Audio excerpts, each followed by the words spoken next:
संवाद लाइव।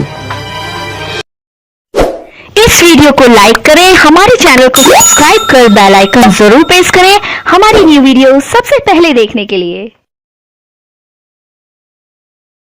अच्छा सुनो, सब्सक्राइब करते वक्त ना घंटी बजा देना, ताकि जब मैं ऑनलाइन आऊं तो तुम्हारे फोन की भी घंटी बजे।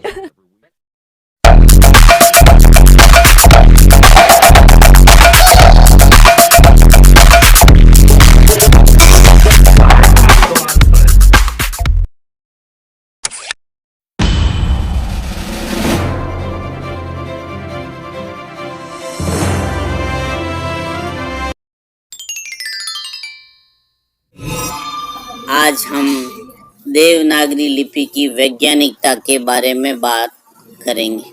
प्रत्येक भाषा की अपनी लिपि होती है जिसमें उस भाषा को लिखा जाता है। लिखित ध्वनि संकेतों को लिपि कहते हैं। हिंदी जिस लिपि में लिखी जाती है उसे नागरी या देवनागरी लिपि कहते हैं और ब्राह्मी लिपि से ही देवनागरी लिपि का विकास हुआ है। कहने का भाव यह है कि लिखित ध्वनि संकेतों को हम लिपि कहते हैं। हिंदी जिस लिपि में लिखी जाती है उसे नागरी या देवनागरी लिपि के रूप में जानते हैं। यहाँ आज हम जिसके बारे में बात कर रहे हैं कि संसार में विभिन्न भाषाएं विभिन्न लिपियों में लिखी जाती है और उन लिपियों में विभिन्न प्रकार के दोष हैं, न्यूनताएं हैं, लेकिन हमारी जो देवनागरी लिपि है उसमें बहुत कम दोष है, वैज्ञानिक लिपि है। तो हमारी देवनागरी लिपि की क्या वैज्ञानिकता है, आज हम अध्ययन करेंगे देवनागरी लिपि की वैज्ञानिकता। देवनागरी लिपि रोमन एवं फारसी लिपि की तुलना में अधिक वैज्ञानिक है। इस लिपि में गुण अधिक है, दोष न्यूनतम है और इसकी वैज्ञानिकता निम्न प्रकार से है। नंबर 1, वर्ण विभाजन में वैज्ञानिकता। हिंदी की देवनागरी लिपि में कुल 52 वर्ण है और वर्णमाला इस प्रकार है। स्वर जिसमें हमारे 11 स्वर है, अ आ ई उ री ए ऐ ओ औ। इस तरीके से ये 11 स्वर है जिसमें 4 मूल स्वर है। उसके बाद जो हमारे अनुस्वार और विसर्ग, एक अनुस्वार है और एक विसर्ग है। फिर हमारे व्यंजन वर्ण आते हैं जिसमें क से म तक के 25 वर्ण हैं, जिसमें क ख ग घ य ये 5 वर्ण कंठ से उच्चारित होते हैं। च श ज झ ञ ये 5 वर्ण तालव्य हैं, तालु से उच्चारित होते हैं। ट ठ ड ढ ण ये 5 वर्ण हमारे मूर्धन्य हैं, मूर्धा से उच्चारित होते हैं। फिर त थ द ध न इनको दंते वर्ण कहते हैं और ये दांतों से उच्चारित होते हैं। फिर प फ ब भ म ये 5 वर्ण ओष्ठ है, इनके उच्चारण में ओष्ठ ऊपर नीचे होता है। इस तरीके से क से म तक के ये 25 वर्ण हैं जो स्पर्श व्यंजन के रूप में कहलाते हैं और इनका उच्चारण अलग अलग स्थानों से होता है। फिर य र ल व इनको हम अंतस्थ वर्ण कहते हैं, इनकी संख्या 4 है। फिर स श स ह ये ऊष्म वर्ण कहलाते हैं और इनकी संख्या 4 है।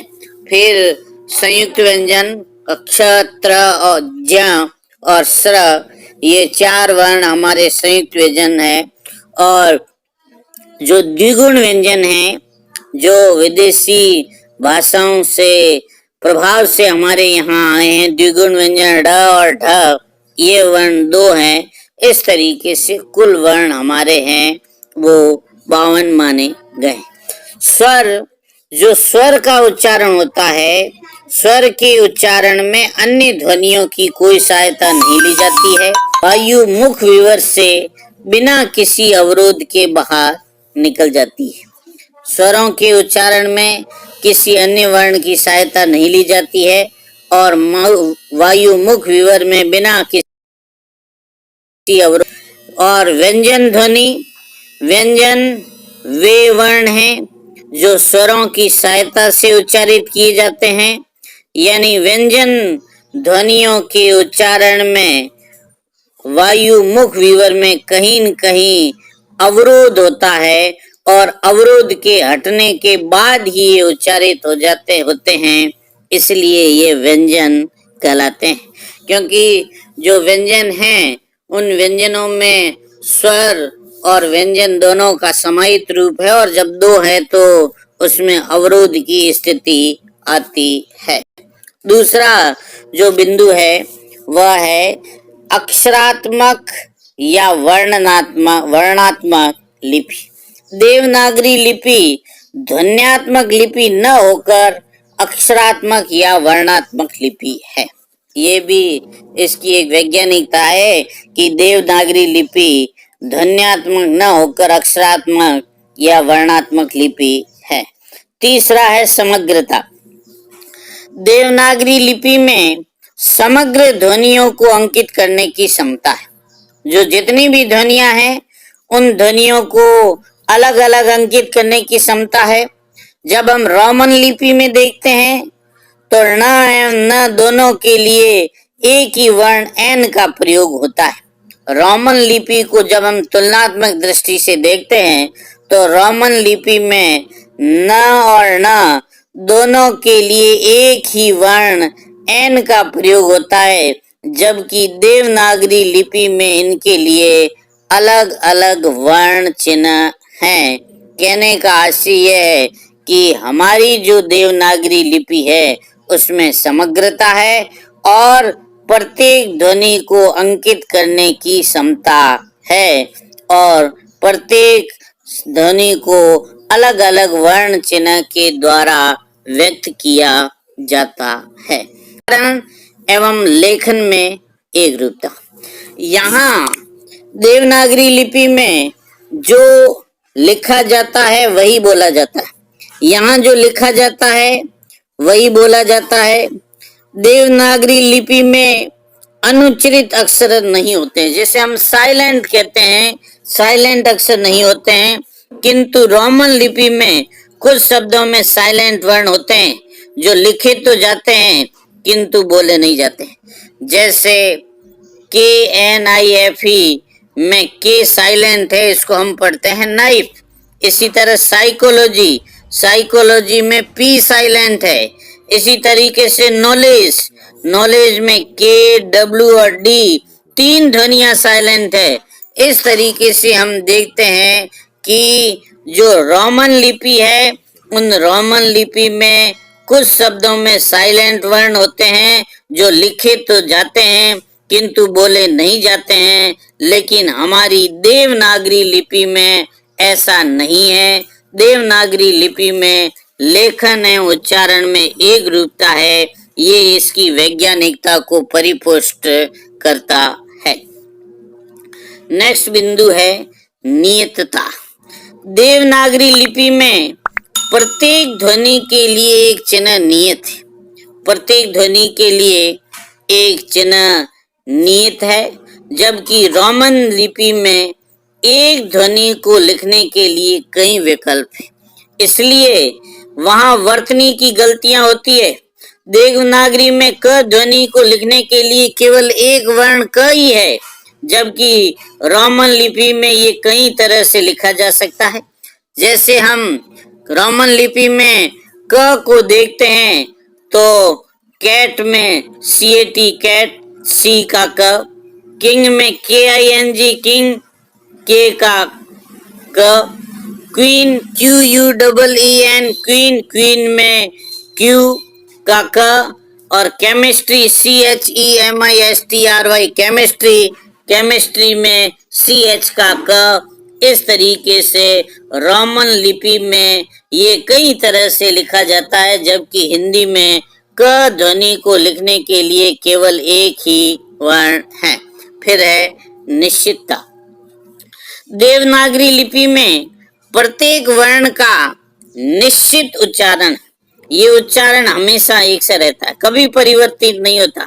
किंतु रोमन लिपि में एक ही वर्ण अलग अलग शब्दों में प्रयुक्त होने पर अलग अलग उच्चारण रहता है।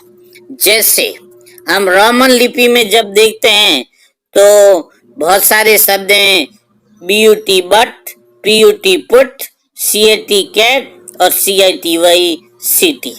यहाँ बट में यू की ध्वनि अ है, पुट में यू की ध्वनि उ है, कैट में सी की ध्वनि क है और CITY CT में सी की ध्वनि स है। लेकिन हमारी हिंदी की जो देवनागरी लिपि है उसमें निश्चित उच्चारण के कारण भी देवनागरी लिपि वैज्ञानिक लिपि है। इसमें वैज्ञानिकता को परिपुष्ट करता है। ये भी हमारी निश्चितता है, देवनागरी लिपि की वैज्ञानिकता को पुष्ट करता है, क्योंकि देवनागरी लिपि में प्रत्येक वर्ण का निश्चित उच्चारण है, जबकि दूसरे नहीं। फिर स्पष्टता। वैज्ञानिक लिपि वही मानी जाती है जिसके दो वर्णों में पारस्परिक साम्य के कारण अस्पष्टता न हो। रोमन लिपि में कुछ चिन्हों की आकृति इतनी मिलती जुलती है कि हाथ से लिखने पर उसमें अस्पष्टता आ जाती है, यथा C और E, M और N, I और L, O और Q। देवनागरी लिपि में वर्णों की यह अस्पष्टता नहीं है, इसलिए वह अधिक वैज्ञानिक लिपि है। अगला और अंतिम बिंदु है सरल, कलात्मक एवं सुंदर। देवनागरी लिपि सरल, कलात्मक एवं सुंदर है। इसमें व्यंजन संयोग के सरल नियम हैं, अतः वर्तनी की भूलों की संभावना कम रहती है और इन सभी कारणों से देवनागरी लिपि अधिक वैज्ञानिक है। संसार की विभिन्न लिपियों का तुलनात्मक अध्ययन करने पर ही हम पाते हैं कि हमारी देवनागरी लिपि अन्य लिपियों से वैज्ञानिक है। इस वीडियो को अपने दोस्तों के साथ जरूर शेयर कीजिएगा और इस वीडियो में कमेंट करके हमें लाजमी तौर पर बताइएगा कि आने वाले वक्त में आप किस तरह की वीडियोस देखना पसंद करते हैं। और अगर आपने अभी तक हमारा चैनल सब्सक्राइब नहीं किया तो फौरन सब्सक्राइब कीजिए, साथ ही बेल आइकॉन पर क्लिक करें ताकि मजीद आने वाली वीडियो जो वक्तन फवक्तन आपके लिए इस चैनल पर अपलोड करते हैं वो आपको वक्त पर मिलती रहे और आप उनसे मुस्तफीद होते रहें। अगली वीडियो तक हमें दीजिए इजाजत, अपना ख्याल रखिएगा। ताज़ा तरीन अपलोड्स की नोटिफिकेशन हासिल करने के लिए हमारे चैनल को सब्सक्राइब करें और साथ में दिए गए घंटी के निशान को दबाना ना भूलें।